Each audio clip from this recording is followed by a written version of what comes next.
ranking the last 8 NBA Finals MVPs. My criteria for this video will be based off of a couple of factors. One, overall playoff performance on top of the NBA Finals performance. Second, and lastly, we'll be judging how iconic and important those performances were. That's primarily so that we can distinguish how impactful it was for their individual legacy. At number 8, I have Jalen Brown. I didn't want to put JB here because he's already dealing with analytic gurus talking about how he's the 7th best player on a team, which is absolutely crazy. Nonetheless, I put him at the bottom because his performance was great, made timely shots, especially in that Eastern Conference Finals, game 1.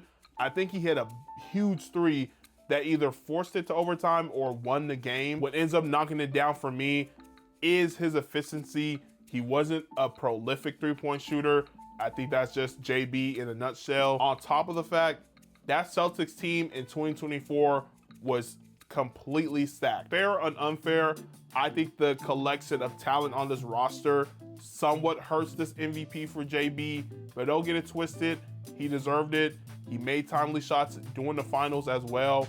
On top of the fact, he was locking up Luka and Kyrie. But with the other 7 MVPs, I felt like they were more impactful, plus they were more iconic. At number 7, I have LeBron James in the bubble. If you want to flip-flop this and Jalen Brown, I wouldn't really be too upset about it because I feel like these are the 2 weaker ones compared to everything else. But my argument for LeBron being ahead of JB is because although folks will say that the NBA bubble was Mickey, I do think that the bubble is arguably one of the tougher titles that was won. The quality of competition maybe wasn't the strongest for the Lakers doing that run, but consider everything that was going on in the world, socially, politically, the world being a shutdown due to COVID. Bron has had better playoff runs during the course of his career, but I feel like for this one, being able to lock in mentally, being able to focus on basketball during a time like 2020,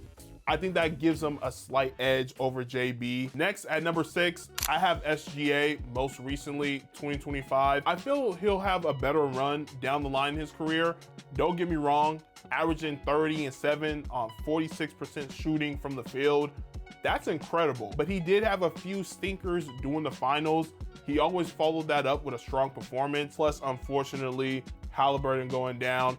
I think you can make an argument that Tyrese Halliburton was probably the best player in that series. Maybe I'm just biased because every time I think about the NBA Finals in 2025 and look at Game 7, the start that Tyrese had, you just knew he was about to drop 40 on the way to potentially winning the finals for the Pacers and winning that finals MVP. I don't want to take away from SGA and what he accomplished during this run. It definitely solidified him as one of the best players in today's game. On top of the fact, it established him to be in the conversation moving forward for being an all-time player. At number 5, this one was tough for me. I went back and forth with this in the number 4 pick. I ultimately settled on putting Nikola Jokic 2023 Finals MVP here. It might be controversial because when I look back at the numbers, this man, Jokic, averaged a triple-double. Plus, the Denver Nuggets dominated during this run. Now, granted, folks will point out that the Nuggets did not face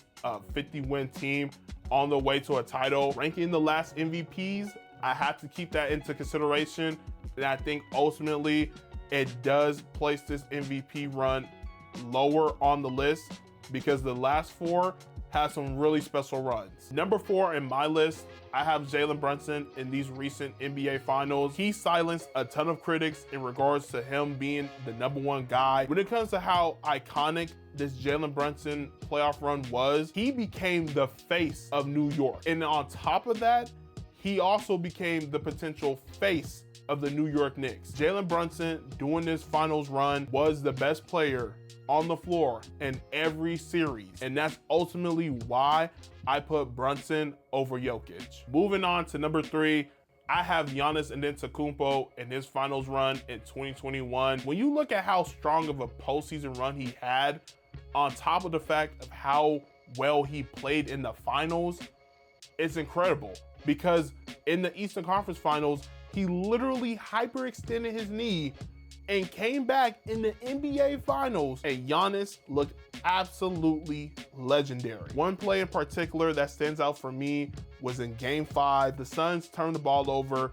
Jrue Holiday gets the ball. He pushes it down the court. He throws the lob for Giannis.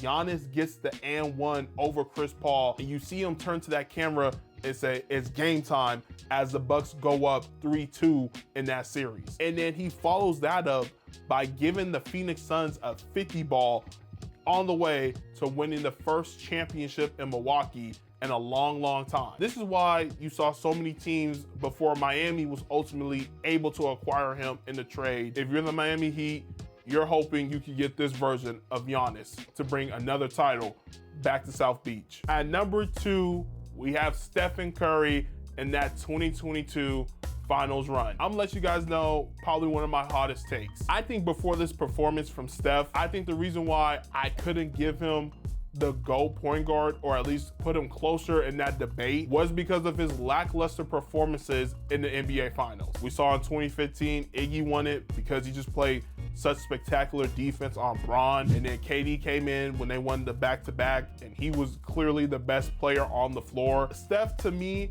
he always had the moments where he would make one of those dagger threes, but I felt like the level that we're accustomed to seeing from him, it didn't match the finals.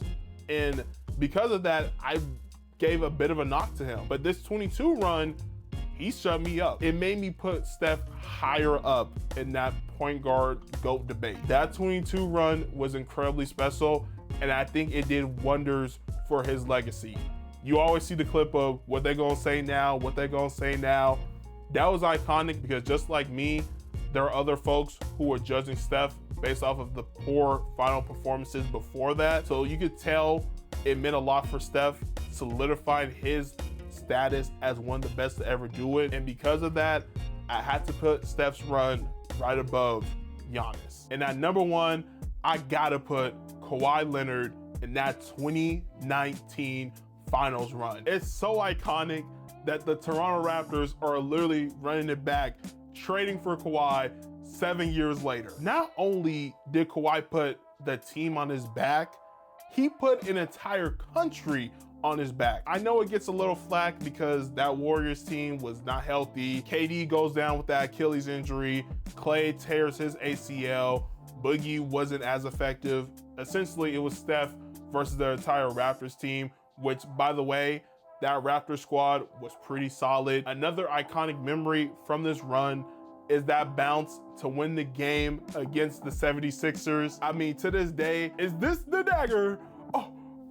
Like, it's iconic. In a lot of ways, Kawhi's run in 2019 can be compared to Dallas and Dirk's run in 2011. Both were underdogs and fans were rooting for both of them. Kawhi Leonard had a phenomenal run in 2019, iconic shot making. And the reason why I have Kawhi at the number 1 spot is because you don't see this often in basketball. And like I mentioned at the top of this video, one of the criterias was how impactful and how iconic the NBA Finals run was. Kawhi's is definitely the most iconic, and you can argue it's the most impactful because not only did it further solidify Kawhi as one of the best all time, but we also got the first non-American team to win the NBA championship. That's gonna wrap it up for me. I'm exploring new content for the channel, especially on the road to the first 100 subscribers on the channel. And if you like content like this,